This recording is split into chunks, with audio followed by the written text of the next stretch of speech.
Practice Test 2. You will hear a number of different recordings, and you will have to answer questions on what you hear. There will be time for you to read the instructions and questions, and you will have a chance to check your work.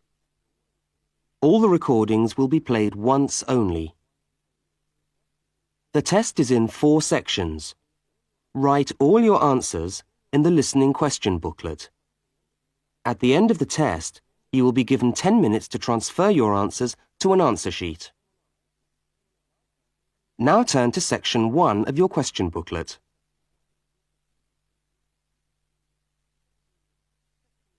Section 1. In this section, you will hear 2 overseas students, Kate and Lukey, being interviewed by a university counsellor. First look at questions 1 to 5.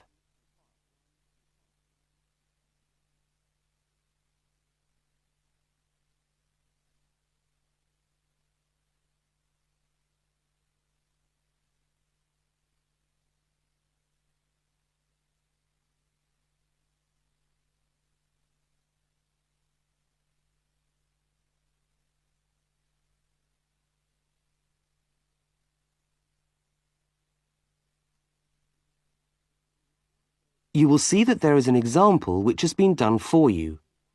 On this occasion only, the conversation relating to the example will be played first.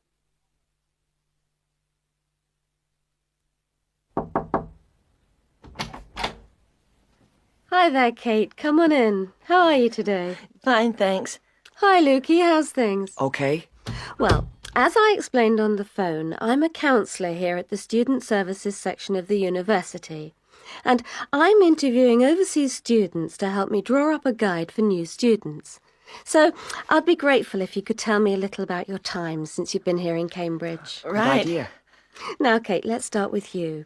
Okay, this is your 2nd semester, isn't it? Could you tell us something about your first impressions of the town when you arrived? Yeah. Well, first of all, I was struck by how quiet it is here in the evening. Kate's first impression of the town is that it is quiet in the evening, so quiet is the answer. Now we shall begin. You should answer the questions as you listen, because you will not hear the recording a second time. Now listen to the first interview with Kate and complete the notes by filling in the numbered spaces 1 to 5.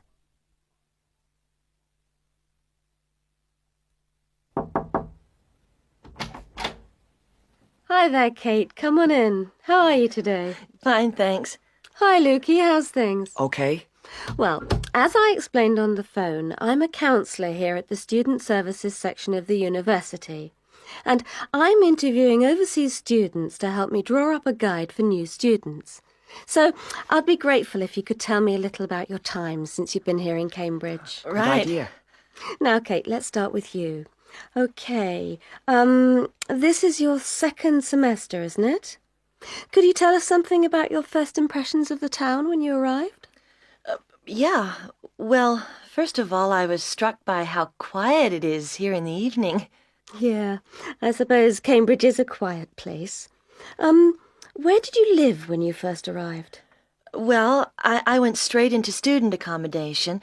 It was a kind of student hostel. Ah, right. So you didn't have to worry about doing your own cooking or anything like that? No, but sometimes I wished I had. The food at the hostel was awful. Oh, dear. But how were the other students? To be honest, I haven't managed to make many friends, even though the place is full. People seem to keep to themselves. They're not really very friendly. Oh, I'm sorry to hear that. Well, what about the actual course? You're studying, I'm doing a master's by coursework in environmental studies. Oh, right. And how are you finding that?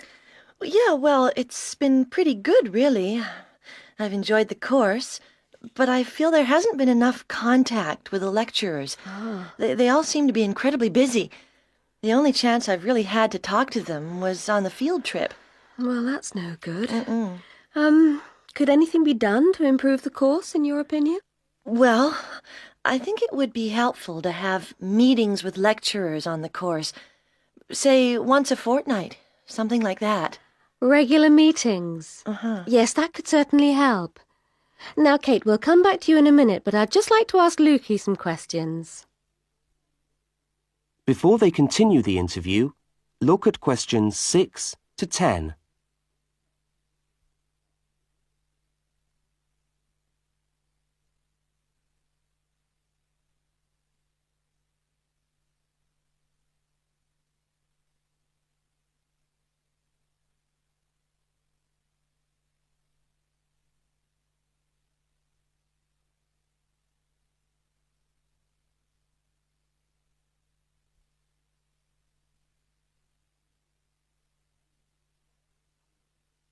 As you listen to the rest of the interview, complete the notes. Lukey, where are you from? I am from Indonesia. And how did you find Cambridge when you first arrived? Well, I like it here. I think the city is very beautiful. What about your accommodation? Was that okay? Yes, okay. At first, I stayed with a family for 3 months.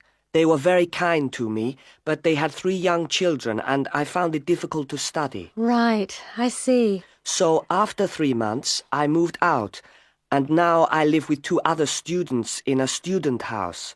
It's much cheaper and we like it there. Good.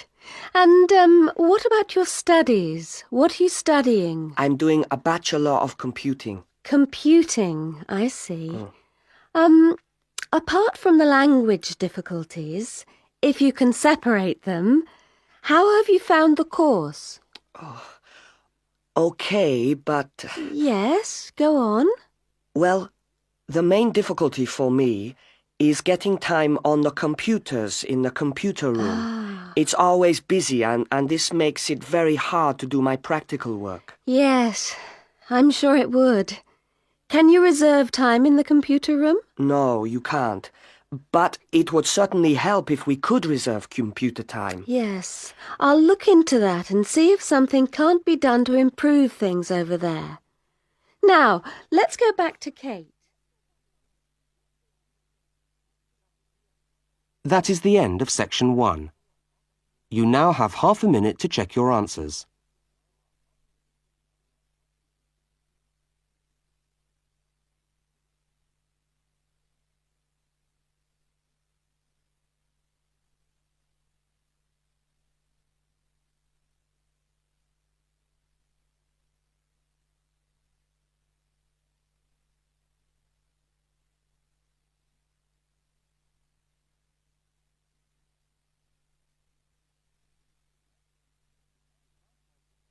Now turn to section 2.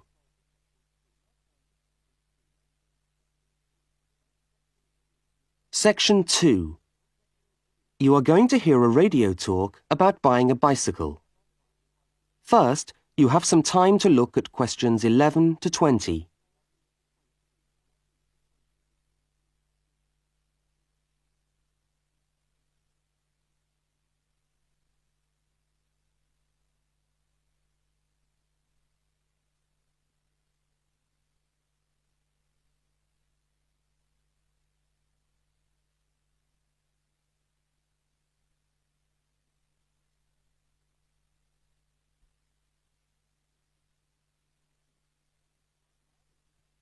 Now listen to the first part of the talk and complete the notes by filling in the numbered spaces 11 to 20.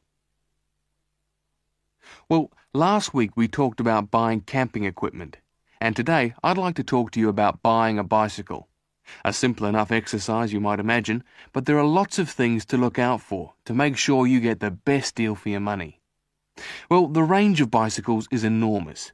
There are racing bikes, touring bikes, mountain bikes, or just plain ordinary bikes for riding round town. They vary enormously in 2 basic ways: price and quality. This means that the choice you make will probably be determined by the amount of money you want to pay, your own personal needs, what is actually available, or a compromise of all 3 things. However, in broad terms, you can spend anything from $50 to to $2,000 on a bike, so you'll need to know what you're looking for. Single-speed cycles, that is bikes with no gears, are really only suited to short, casual rides. Their attraction is their simplicity and reliability. After years of neglect, they still manage to function, though not always too efficiently. If it's basic transport you're after, then you can't go wrong. 3-speed cycles, on the other hand, are all that is really necessary for most town riding, going to the shops and things like that. Like the single-speed bike, they're simple and reliable. If you are going to be going up and down lots of hills, then you'll probably want something more efficient. 5 and 10-speed bicycles are best suited to riding over long distances or hilly terrain and to serious touring. So if it's serious touring you're interested in, get a 5 or 10-speed bike. However, it's worth remembering that the difference in price between a 5 and 10-speed cycle is usually very little, and so it's well worth paying that little bit extra to get the 10-speed one. So I would tend to recommend the 10-speed bike as the price is similar. However, you'll be getting better quality components. Now, the next thing we need to look at is size. Buying a cycle is like buying clothes.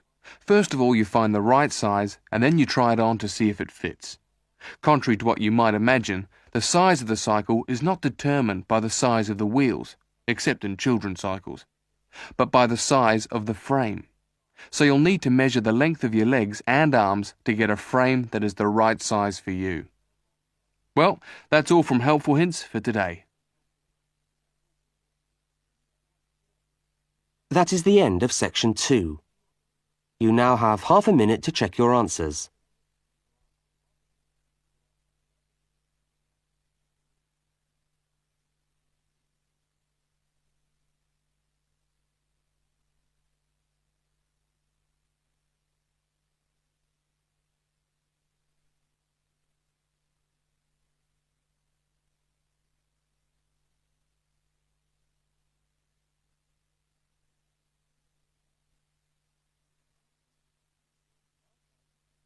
Now turn to section 3.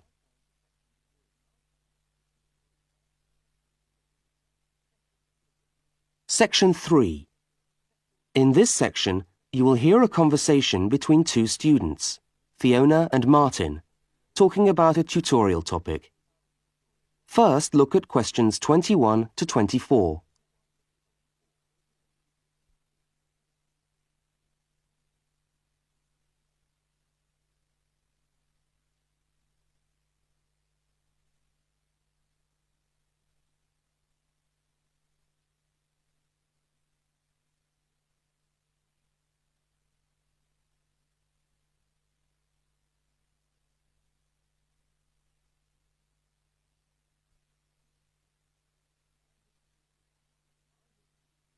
Now listen and answer questions 21 to 24. Hi there, Martin. How are you going with your Australian Studies tutorial paper? Oh, good. I finished it, actually. Lucky you. What did you do it on? I'm still trying to find an interesting topic. Well, after some consideration, I decided to look at the history of banana growing in Australia. Banana growing? Yeah, banana growing. Fascinating, I'm sure. Well, it's not as boring as you'd think. And I wanted to tie it into the work I've been doing on primary industries and the economy. Anyway, I bet there are a few things you didn't know about bananas. Such as? Such as the fact that bananas were among the first plants ever to be domesticated. Oh, really? Yeah, they're an extremely nourishing food. I suppose you're going to tell me the whole history of banana growing now, aren't you? Well, it'll be a good practice run for my tutorial next week. I'll do the same for you sometime. OK, fire away. So where were these bananas first domesticated?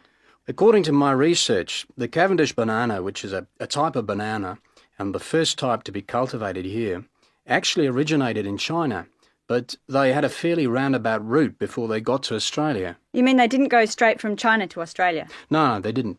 It seems that in 1826, bananas were taken from South China to England. I suppose they'd have made a welcome addition to the English diet. Yes, I'm sure.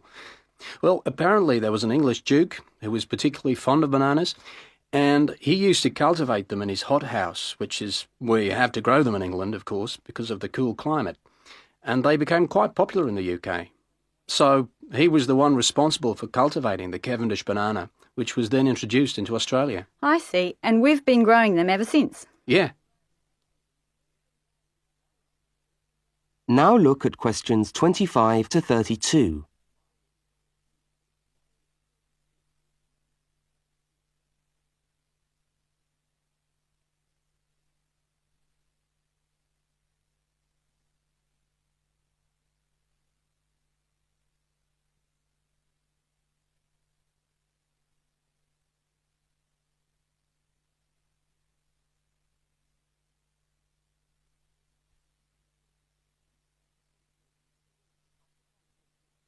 As the conversation continues, complete Martin's notes.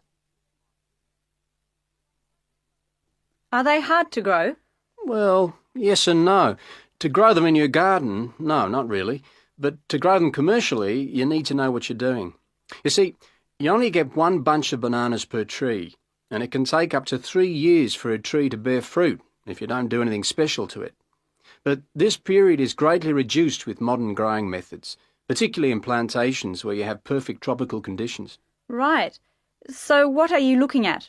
1 year? 2 years? No, around 15 months in good conditions for a tree to produce a bunch of bananas. And once you've got your bunch, you cut the bunch and the plant down. So how do the trees reproduce then? Well, bananas are normally grown from suckers, which spring up around the parent plant, usually just above the plant. They tend to like to grow uphill, or at least that's the common wisdom. So that's why banana plantations are usually on hillsides, is it? Yeah, they grow best like that. That's interesting. If you plant them in rich soil and give them plenty of water at the beginning of summer, then they should be well advanced by the beginning of winter, when growth virtually stops. But in a country like England, they're hard to grow. Although you can grow them in a hothouse. But in Australia, it's not difficult. No, though even here, the growers put plastic bags around the bunches to protect them and keep them warm. If you go up to the banana growing districts, you'll see all these banana trees with plastic bags on them. But how do they stop the bananas going bad before they reach the shops? Well, the banana bunches are picked well before the fruit's ripe. Once you cut the bunch, the bananas stop growing, but they do continue to ripen. The interesting thing is that once one banana ripens, it gives off a gas which then helps all the others to ripen. So they pretty much all ripen within a few hours of each other. Amazing.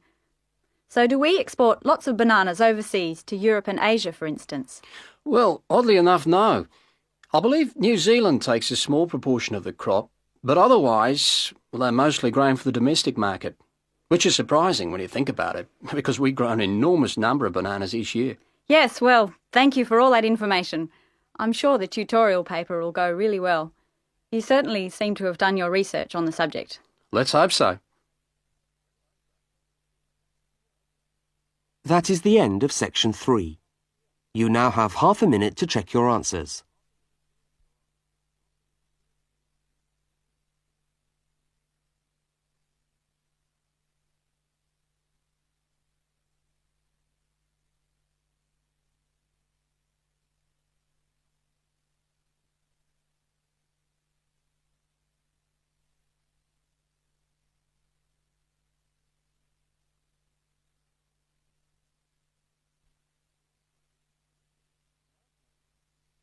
Now turn to section 4.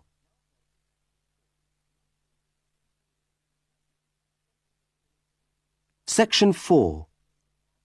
You are going to hear part of a public lecture for new students. First, look at questions 33 to 35.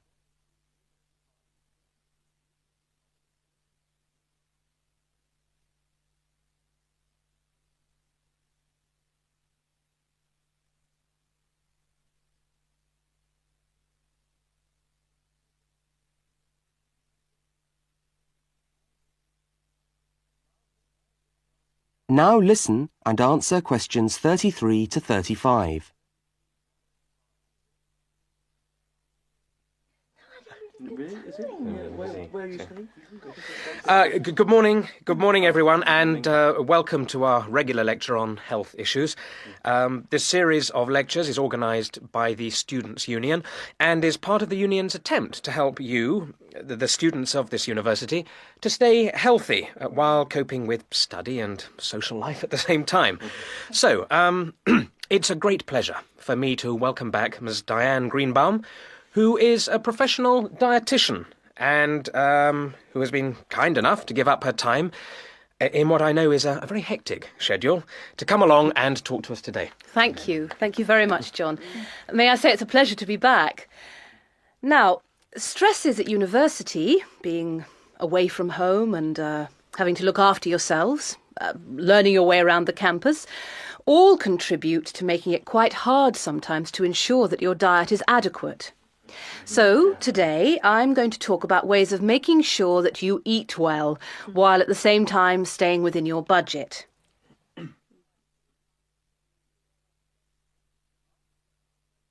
Now look at questions 36 to 41.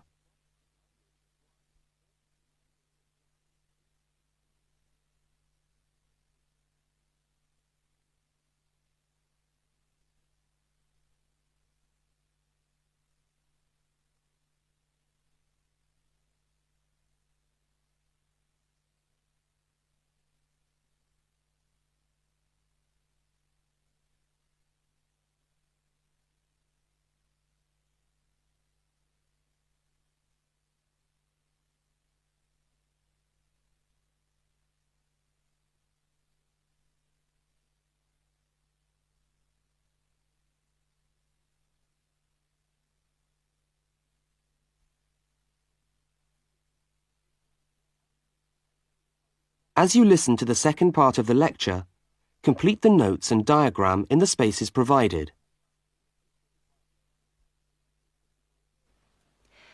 If you have a well-balanced diet, then you should be getting all the vitamins that you need for normal daily living.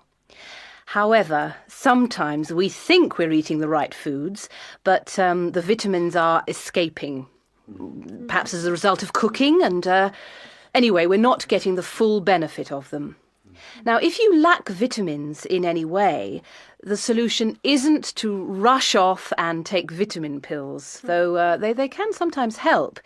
No, it's far better to look at your diet and how you prepare your food. So, what are vitamins? Well, the dictionary tells us they are food factors essential in small quantities to maintain life. Now, there are fat-soluble vitamins, which can be stored for quite some time by the body, and there are water-soluble vitamins, which are removed more rapidly from the body. And so a regular daily intake of these ones is needed. OK, so how can you ensure that your diet contains enough of the vitamins you need? Well, first of all, you may have to establish some new eating habits. No more chips at the uni canteen, I'm afraid. Now, firstly, you must eat a variety of foods.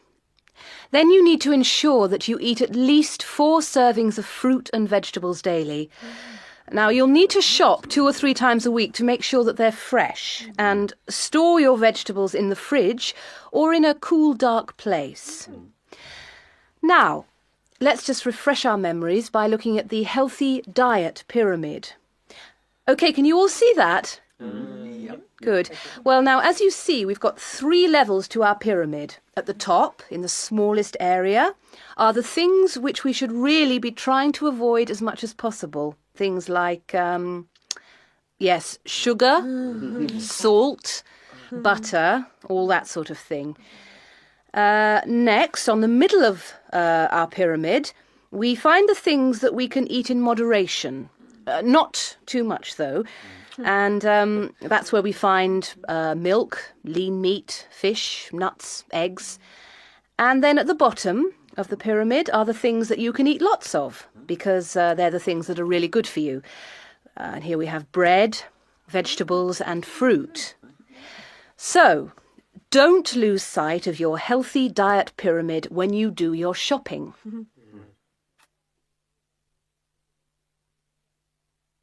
That is the end of section 4. You now have half a minute to check your answers.